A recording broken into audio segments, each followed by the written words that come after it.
Psychic Focus at psychicfocus.blogspot.com, and today's an interesting question about the Trump ripple effect. And here was the question that was sent to me, and I really loved the way they worded this, and it made me think.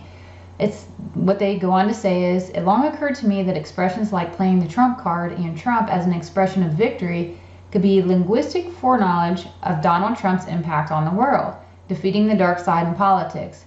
You see the ripple effect in MAGA all throughout Europe and the Yellow Jackets, the shakeup at the Vatican and Canada. So you see this going on everywhere, all this, civil unrest.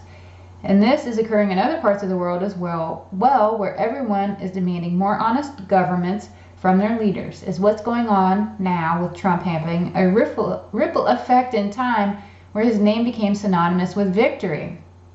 So again, I thought this was a great question, and I loved thinking on this.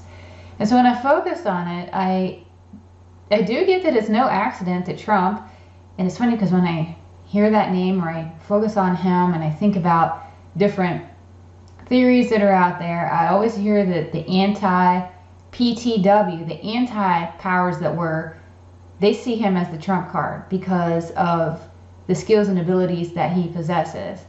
And I got that there was some kind of a life path or a timeline that made this have to happen the way that it did. And it's not some Russian collusion type of way to make it happen. Like it needed to happen. It was fated that this man became a presence that was essentially elected into office.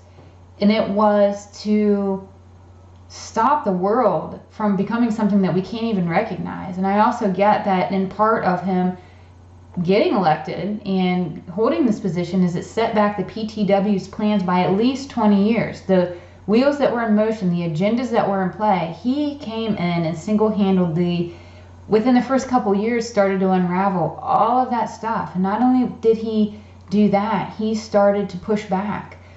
Maybe not in the most, I guess, way that that's normal for us to see, but he was very outspoken in how he tried to take back control.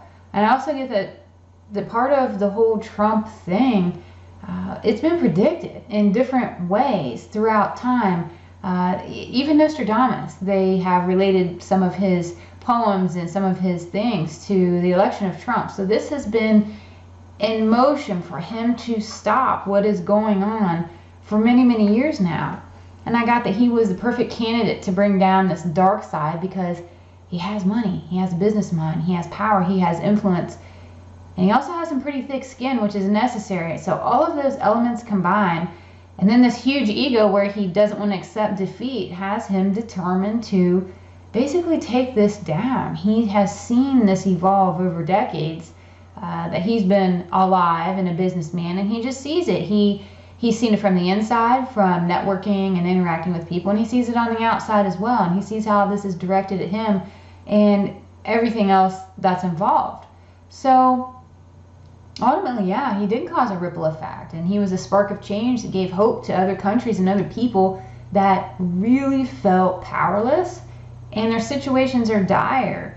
They see what's happened to where they live, and they think, wow, look at this guy Trump. He is really bucking the system. People may not love him. He takes a lot of hatred.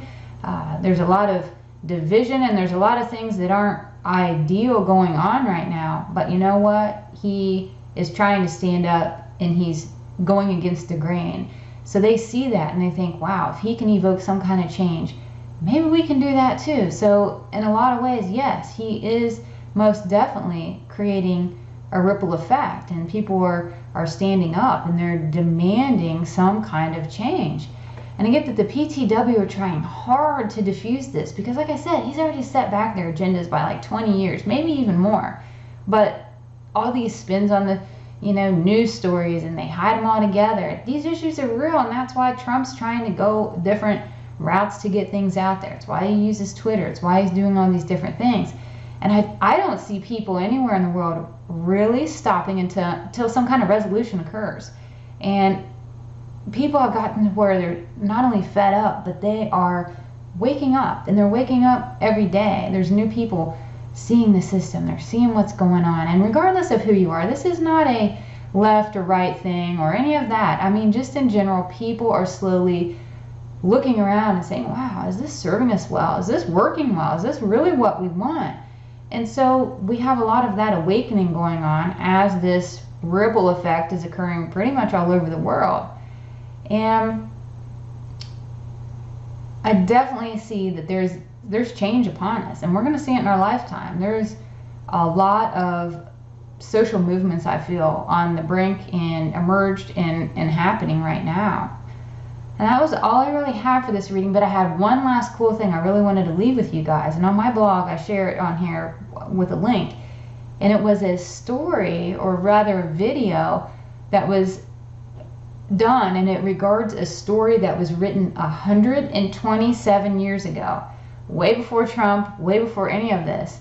But in this story, in this storybook, they talk about Trump being president, and they mention Barron Trump, who's his son. So really interesting, and that was sent to me a while ago, and I've been holding on to it, not sure what to do with it other than enjoy it for my own, just watching it and finding the really uncanny similarities. So I wanted to share that with you because it just felt like it fit in with this blog, and I'll even put it in the comments section as well.